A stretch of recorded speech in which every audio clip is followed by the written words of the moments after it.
Je suis architecte et peintre, deux disciplines qui doivent cohabiter et qui constituent une petite forme d'ambivalence. Parce que, pour une raison simple, c'est que j'ai jamais réussi à choisir réellement et à laisser primer l'une sur l'autre.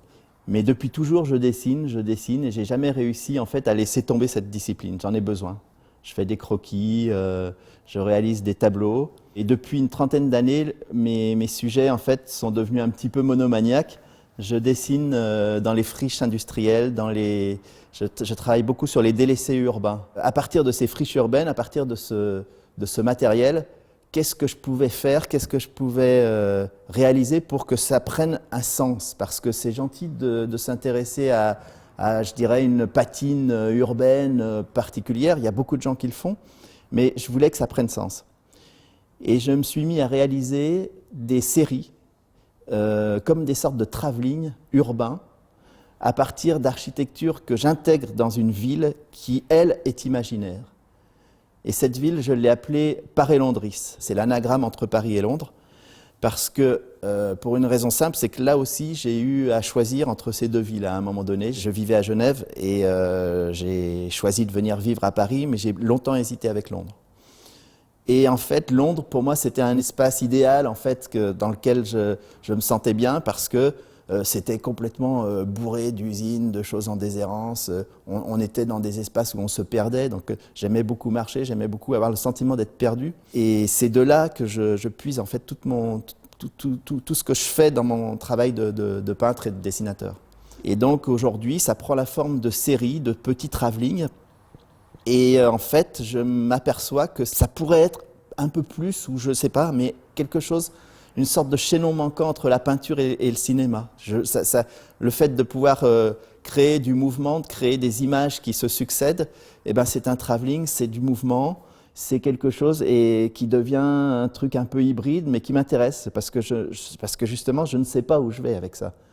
Et au fil des années, ça évolue. Mais depuis quelques années, je me suis complètement recentré sur le noir et blanc. J'ai totalement abandonné la couleur et je travaille avec du charbon. Je trouve que cette matière est extraordinaire parce que ça donne un noir fabuleux. C'est le fusain, la craie noire et je rehausse avec de la craie blanche. Et en fait, c'est intéressant dans le sens où c'est assez rapide et ça donne